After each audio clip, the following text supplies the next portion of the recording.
Hey everybody, Nick here, and today I got a review for you of this little guy. This is the Ferrum Forge Mini Archbishop. First off, I want to thank, I guess, the Ferrum folks for holding one of these guys. The I guess is like, this is a weird disclosure, that what they did is they held on to one of these guys. Because I'm not going to pay them to ship something when they're like 10 minutes away from me. No, that's stupid. So they held on to one of these guys, let me come by, pick one up. That's an absolutely beautiful thing. I'm still paying for it and whatnot, but nonetheless, thank you for that. We do have to assume, actually, no, I was there for the quality control process, and they grabbed one. Nevertheless, I'm doing my best not to let that affect the nature of my review. So there you go. Next thing, let's do some size comparison real quick. This is actually a relatively small knife.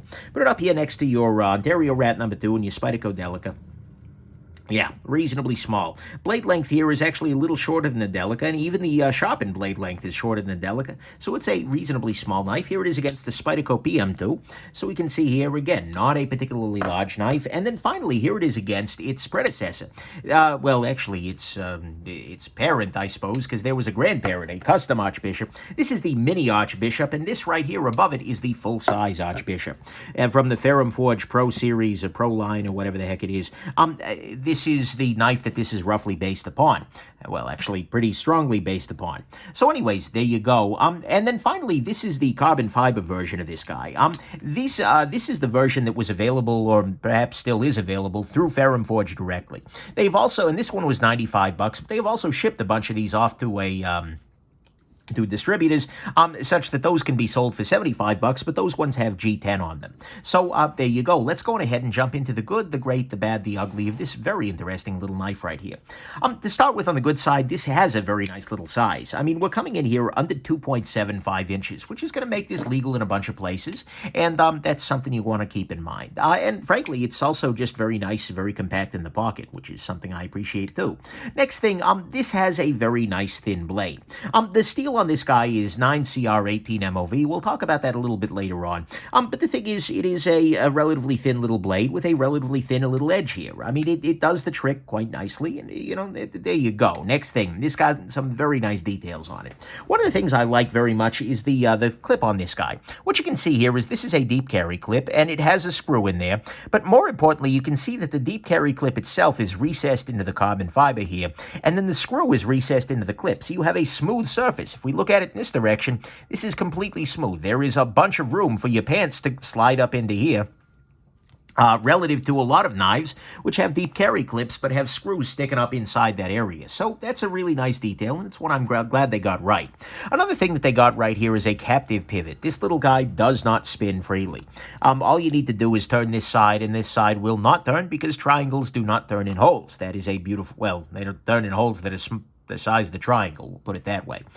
So that's a beautiful thing. Next thing, one thing I'll say is actually the hole on this guy in the blade is the same size as the regular Archbishop. It is a big old freaking hole on this guy, but as a result, it makes it much easier to flick there. But you'll see that the hole actually matches the handle right here, which is kind of a nice detail. And then finally, this has a relatively small flipper tab. You know, Ferrum Forge has in the past been a very pocket packing sort of affair. Here, there's a little bit of a pocket pack around here, but it's relatively small. And, you know, the way that this knife is hanging in the pocket, it's not going to be a major deal. So I appreciate very much the small flipper tab there. Next thing, this guy has a very nice action. I'm going to deploy this guy zero wrist at all. Fires 100% of the time, no freaking problem there. And it is, in fact, a very smooth action. It runs very nicely, there's no problem there. And it actually flicks pretty well, too. In fact, I would argue it flicks even a little bit better than it flips. We'll talk about why in a bit here, but it is very, very nice to flick with. It just has a really nice detent. It's well balanced for flipping and flicking and all of those kinds of things. Then finally, on the good side, this has a relatively budget-friendly price point. You know, Ferrum Forge for a long time was a $500 a knife company. They had their runs of $500 to $500 knives for the original Archbishop, for instance. So they were making in relatively small batches and at very high prices. Then they moved to the Pro Line series. These are being made overseas, I believe, by We Knives, and I think these are as well. But they definitely brought the prices down. A lot of their most recent stuff is closer to the 275 or 200 to 300 range. Then they've brought these guys down to $95 for this guy, is $75 for the G10 one.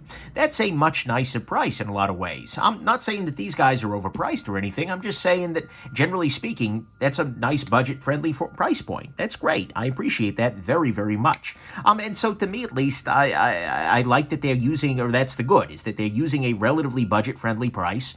They could still go a lot further down in that, I'm just saying, but nonetheless, a budget-friendly price, a nice action here, some nice details, a nice thin blade, and a relatively small size.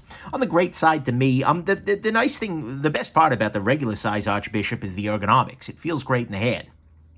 Nice part about the Mini Archbishop is that it also feels great in the hand. It is perhaps a little bit, it is a little bit more of a hot spot off the clip off this guy, but you know what? Honestly, this is pretty damn ergonomic. It fits well in the hand. It works well. It flicks very well. It's got a very nice balance to it. Honestly, this is just a very, very nice knife, ergonomically speaking. They've taken what made the original good, and they've kept it down here. And even like the shadow box liners, which tend to be a bit of an ergonomic wreck, they're thick enough here that it doesn't end up mattering. So I very much appreciate that, and to me, that's what's great here. On the bad side, one thing I'll say is that this guy is, you take this guy out of your pocket, and it's in some random position in your hand. Getting it into a position in which you can flip is a little bit of a process. You kind of have to support it, press it there, and then you'll eventually get there. It is just something that is, compared to the big one, which flips more readily with a lot more grip area, this is just, even for my relatively small hands, a little bit small to flip. And practically speaking, most of the time, when I was using this guy, I ended up flicking it out with the hole and my finger rather than using the flipper. Frankly, I would have probably liked this knife even a little bit more without the flipper tab. I think that would have made it a little bit more compelling. Just have it match right there. So, you know, not a big deal, but it's a thing. Next thing, I gotta say, the carbon fiber on this guy looks good, but the carbon fiber backspacer doesn't really look like CF. I mean, it looks like it is CF. I'm not sitting there calling them liars or anything like that, but it doesn't do anything for you. Like, practically speaking, looking at this backspacer, it's just like, yeah, okay, maybe that's carbon fiber, but if it was any cheaper to do black G10, they could have just done black G10, because I can't freaking tell. Then finally, on the bad side, and this is sort of borderline ugly, but they cut a corner on the steel here. This is 9CR18 MOV. And honestly, the blade of a knife is the most important part of it, right? I mean, at the end of the day, we use knives to cut things. And 9CR18 is a steel that is going to be fine for most people in your everyday life, but you're going to be sharpening it a lot more often than you will some of the steels that they're using in the rest of their knives. You know, Ferrum Forge has very often been a company that is sort of steel snobby to the extreme. And then they've gone to something that is, well, way, way cheaper. They cut a big corner here. I mean, it'll cut, and it sharpens up very easily, but I'm just not impressed by that. You know, look, at $95, honestly, that's way behind the curve. At that point, we're expecting things like XHP or even like, I don't know, CPM 154. There were some other, if they wanted to go a little down the market, they could have. And at $75, it's still pretty so-so. And especially when you've got knives, even from Ferrum Forge, like the Gen. That was S35 at the same damn price point. Well, actually, the original run of Gents was $90, I believe, and that was S35 VN. This just feels less compelling to me. Honestly, I feel like they cut a corner here, and I'm not necessarily sure, based on their own product line, that they had to. And so, to me at least, that's what's bad here, is that they've decided to go down market in steel when the price isn't far enough down market to justify it. The carbon fiber space, it doesn't really feel like carbon fiber, and it's a little small for flipping. To me, what's ugly? The steel thing is borderline ugly. Probably, I don't know. It's someplace in the middle there. But because at least they weren't doing like freaking 4CR or something. But still, depending on how steel snobby you are, and frankly, I'm shocked they're not as steel snobby as to find this ugly. The 9CR thing could be there, but I threw it in the bad. Whatever.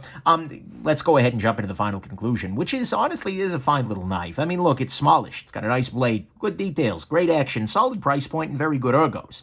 Unfortunately, it is quite small. They've made it a little bit small for flipping, honestly, and they made a steel choice here that really does feel like a cut corner. And I am kind of torn on this guy overall. I mean, I really like the original Archbishop. Well, the original Archbishop was great. I like the new one even better, frankly. But the mini one, it's fine. It'll serve you fine. And especially if you want something small and flicky and you don't want to, break the bank for it, it's going to be okay. And especially if you don't demand the highest end steel, it's going to be fine. But the thing is, if at $95 or even at $75 for the smaller one, you've got a lot of variety available now. And frankly, more and more every day. This market segment is really competitive. In the $90 to $100 range, there is a bunch of stuff out there, and a lot of it is running your higher end steels. And so ultimately, I feel like it's a fine knife, and I can see somebody enjoying it, and I can see it being a good choice for some folks. But at the end of the day, I do wish that they hadn't cut that corner, and I think that the only time is going to tell whether people are interested in this at that kind of a price point, given the amount of competition that's out there. So it's a nice knife. It's a fine tool. It'll probably serve you well, but only you're going to know whether you want the Mini Archbishop in your mini diocese. So anyways, there you go. Hope this has been interesting to you. Have yourselves an absolutely wonderful rest of your day. Bye now.